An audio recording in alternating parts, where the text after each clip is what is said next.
বলছিলাম দাদা, ভূতেদের সঙ্গে সম্পর্ক রাখা সম্ভব?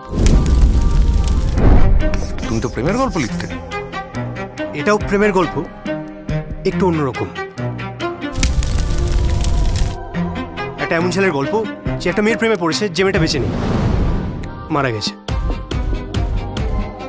ও জানে যে ওদের কোনো ভবিষ্যৎ নেই, তবু ওকেই ভালোবাসে নিঃস্বার্থভাবে। কি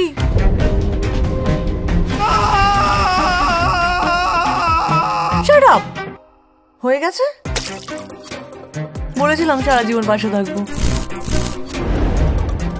ধরে নে এটা আমাদের বোনাস রাউন্ড। বাঙালি যে আড্ডাবাজ, ভূতেদেরকে নিয়েও খেজুর করতে ছাড়ে না। আমি জয়ীকে দেখতে পাই। তোর কি মাথাটা পুরোপুরি খারাপ হয়ে গেছে? প্রত্যেকটা ভূতই না কোনো একটা পারপাসের জন্য ফেরত আসে। দেখুন, ভূত বলুন বা ভগবান, সবই কিন্তু আপনার বিশ্বাসের উপর। লোকজন যদি জানতে পারে তুই ভূতের সাথে ঘর করছিস, লোকজন তোর প্রেমে পড়বে। আর আমার অন্য কোনো মেয়েকে পছন্দ না। তার মানে তোর এখন ছেলেদের পছন্দ?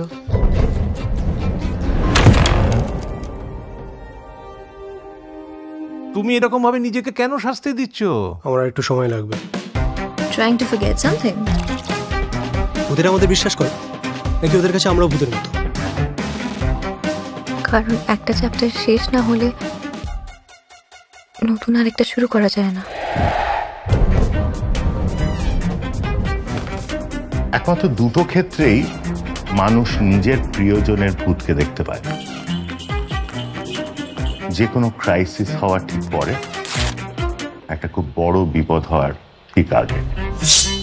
সামনে কিন্তু ঘোর দুর্যোগ। ভালোবাসা তো যুদ্ধের থেকে কম কিছু নয়। শরীরই হোক বা অশরীরী, প্রেমটা আমি তোর সাথেই করবো, ব্যাস।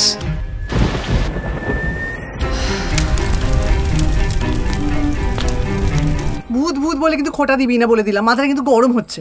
আমি যদি অনেক দূরে চলে যাই, তুই তো আমার পেছন পেছন আসতে পারবি। হ্যাঁ টেকনিক্যালি পারবো, কিন্তু ভূতেরা তো ঘর কোনো হয় না, এদিক ওদিক করতে ভালো লাগে। আমিও ঠিক তাই রে, ঘর কোনো, তাই এদিক ওদিক অন্য কারোর সঙ্গে না ঘর বাঁধতে পারবো না।